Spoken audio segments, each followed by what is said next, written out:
I feel like there's someone in this room that if God gave you all of the steps right now, that you would feel more in control than you actually are. When you go anyway, it is a sign to God that I don't have to have all of the answers. I just want to be where you tell me I am supposed to be. God, I don't know how you're going to do it in my marriage. I don't know how you're going to do it in my family, but I am going to go anyway. And when I go, you meet me where you told me you were going to meet me. When you go, God meets you. Someone says, Pastor, I want to believe that I'm the woman for the job, but if I'm honest, I don't feel qualified. I'm in position, but I don't feel qualified for the position I'm in. And the position is trying to make me believe that I don't have what it takes to make it to the other side. And for a moment, I want to glean some wisdom from Mary that I hope can help you in the position that God has placed you in. Because if we remember, God doesn't make mistakes. And if he called you into that position, no matter how overwhelming the position is, it's because he believes that you are the woman for the job. And so our task then becomes to ask God, what is it that you know about me that would have you place me in this position? Because if you place me in this position, then you know something about me that I don't know yet. And sometimes our greatest prayer should be, God, would you open up my eyes so that I can see who I am supposed to be in your kingdom, that I would not compare myself to everything that came before me or the things coming up behind me, but that I would trust that you place me in this position because no one else could do it like me but me. Mary teaches us that the most powerful thing that any of us can do when we have this feeling is to go anyway. Yeah. So Mary doesn't feel qualified, but she goes anyway. She goes not knowing how she's supposed to take this baby and turn it into a king. When the angel of the Lord appears to Mary, he tells Mary everything that child is going to be. But she doesn't receive the promise in the form that God said that it was going to end up in. God, help me to say it. There are moments when we receive something from God that doesn't look like where it's going to end. Oh, I feel like that's a word for somebody. That you're looking at the baby, wondering how the baby's going to become king. You're looking at the small thing, trying to figure out how is that ever going to become the big thing. God, you told me that I would be the one that would break the generational curse, but right now I look like every other generation that came before me. How am I going to take this small thing and turn it into a big thing? God, you told me that you would bless my business, but I can't even get the financing I need. God says, I didn't give it to you in the form that it's going to end up in. I gave it to you in the form that would grow you up into the person who could raise it into everything that it could be. I feel like somebody's got to get that down in your spirit. Do not despise the days of small beginnings, that it started off small so that you could grow with it. Because when you grow with it, it grows you up. When you grow with it, it grows you up. And so Mary teaches us the power of going anyway. She questions her ability initially, but ultimately, she chooses to trust God's plan for her life. Mary chose to just go anyway. Sometimes you have to just go anyway. God gives you what you need as you go. And sometimes we want all of the answers, and God, I want to know how you're going to do it. I'm not saying I won't go. I'm just saying, can you tell me exactly how it's going to happen? And God says, I'll tell you how it's going to happen when you start moving. Because God is looking for someone who he can order steps along the way. I feel like there's someone in this room that if God gave you all of the steps right now, that you would feel more in control than you actually are. When you go anyway, it is a sign to God that I don't have to have all of the answers. I just want to be where you tell me I am supposed to be. God, I don't know how you're going to do it in my marriage. I don't know how you're going to do it in my family, but I am going to go anyway. And when I go, you meet me where you told me you were going to meet me. When you go, God meets you. He's calling you to where he is. That's why we have to go, because God calls you to where he is. And when we move in that direction, it is a sign to him that we can be trusted.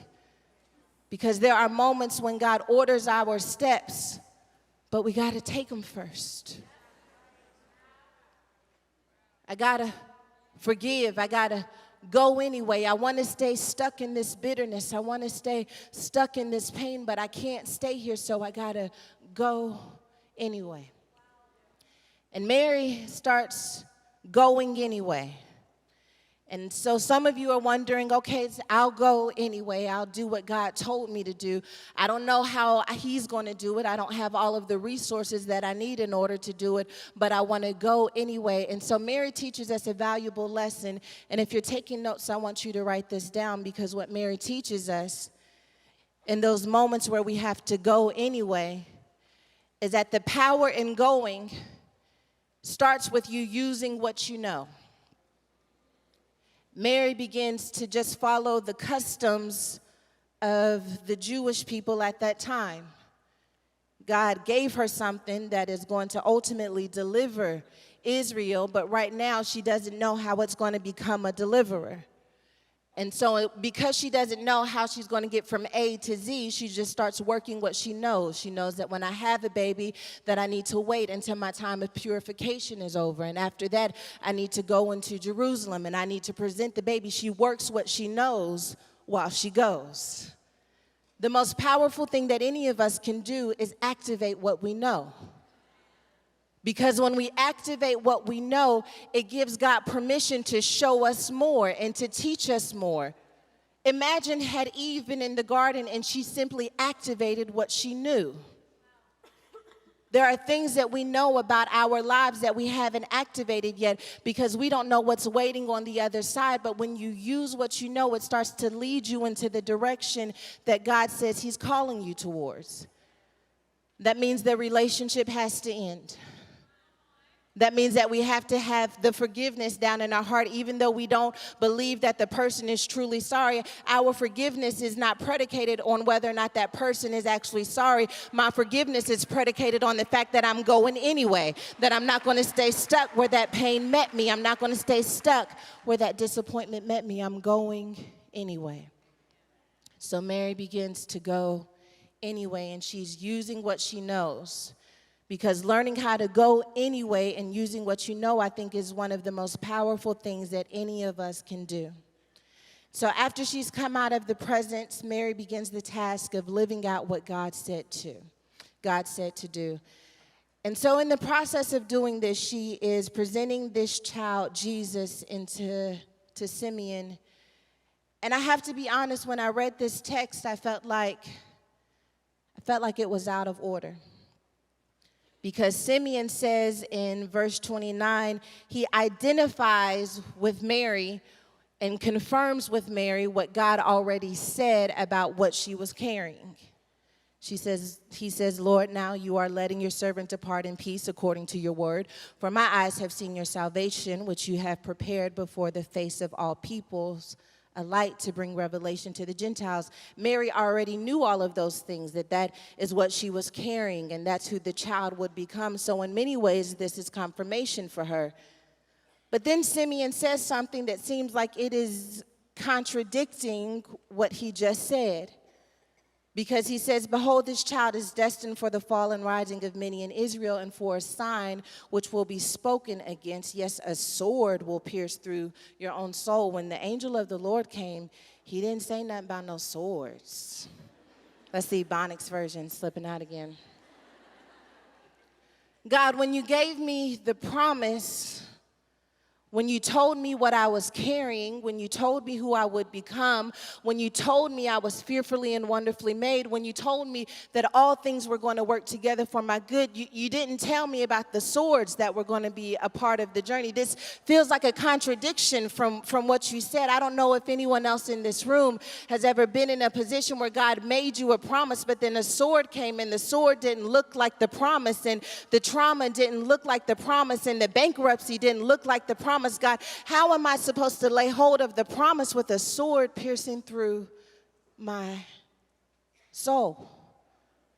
I felt like Simeon should have given the bad news first and then the good news.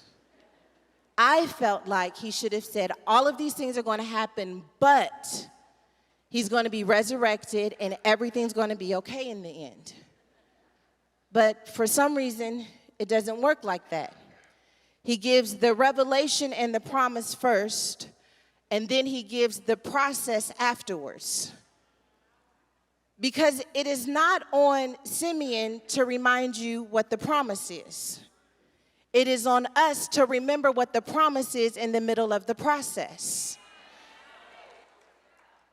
When I was studying, all I could hear was God said, I put the but first. I put that thing that you thought should be the but at the end of the bad news, I said it first.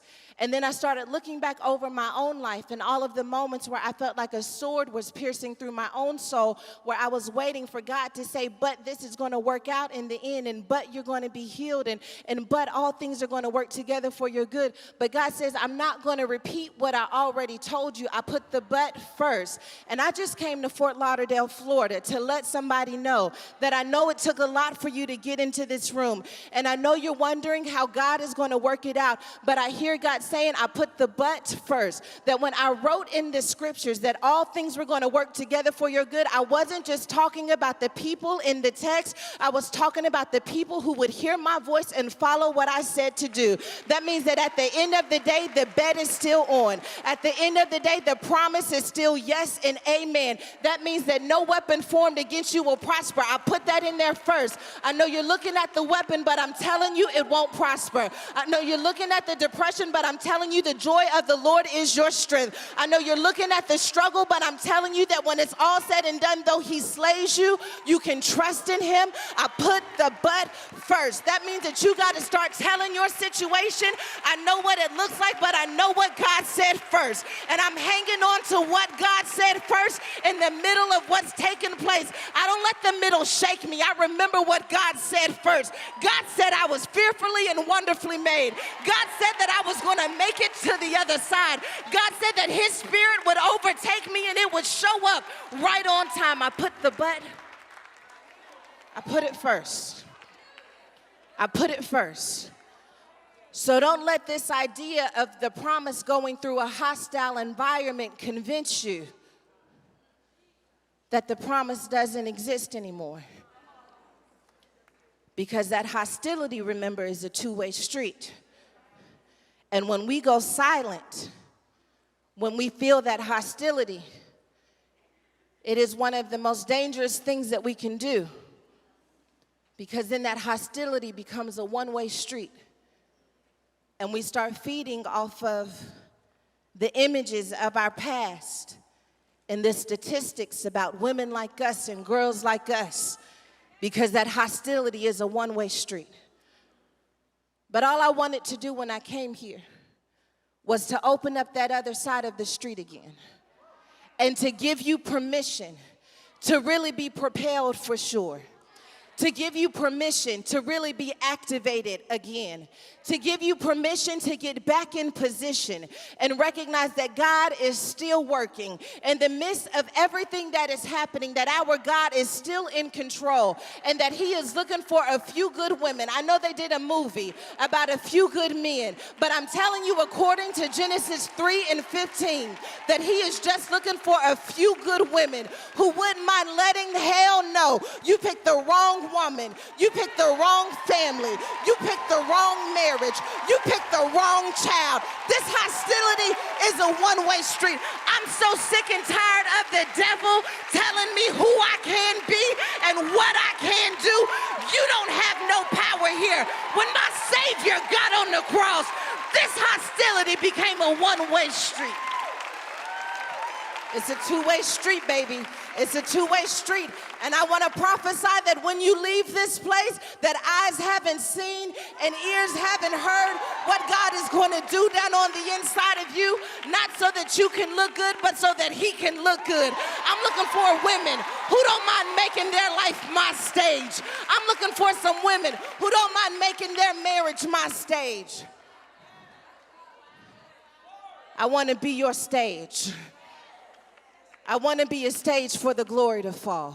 I want to be a stage for the Spirit to fall. Everyone else can be scared when they read the news. That just makes me go harder, because I recognize that everything the enemy is trying to use for evil, that my God is going to turn it around for good. How do I know it for sure? Because he picked a few good women from Fort Lauderdale, Florida, to go to war with him as only they can do. And that's why it had to be you. Because he needed a woman who would get so angry and get so tired at having their back up against the wall that when everyone else would lay down and lie, she would wake up one morning and say, you know what, devil? I've had enough of you playing with my mind. I've had enough of you playing with my finances. I've had enough of you playing with my marriage. I wish I had some women in this room who didn't mind saying, I don't mind going to war with the devil. I'm not afraid of darkness because I carry the light. I'm not afraid of dying a flavor because I am the salt of the earth. I need some women. Just one or two of you, really. Because one of us could chase 1,000. Two of us could chase 10,000. I wonder if 100 of us got together in this room and decided that the days of women being oppressed and silent are over. That I've got something to prophesy over these dry bones. And I won't close my mouth until everything that God has put in me comes out of me like fire. Shut up in my bones. They gonna make me preach in Fort Lauderdale, Florida. I promised I wasn't gonna preach, but now I'm starting to feel like it's some devils in this room. And I came to run some devils out of Florida. I came to run depression out of Florida. I came to make a woman get back in position and to take her rightful place as a woman who has victory over the enemy. I got victory over that. I've got victory over addiction. I've got victory over cancer. I've got victory over everything that's been happening in my family. I've got victory over suicidal thoughts. I got victory over that. I know it doesn't look like victory. I'm telling you where it's going to end.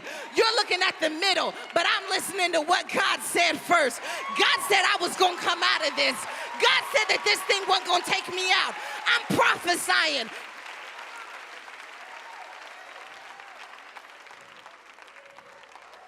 Because I don't care what the middle says. I care what God said first.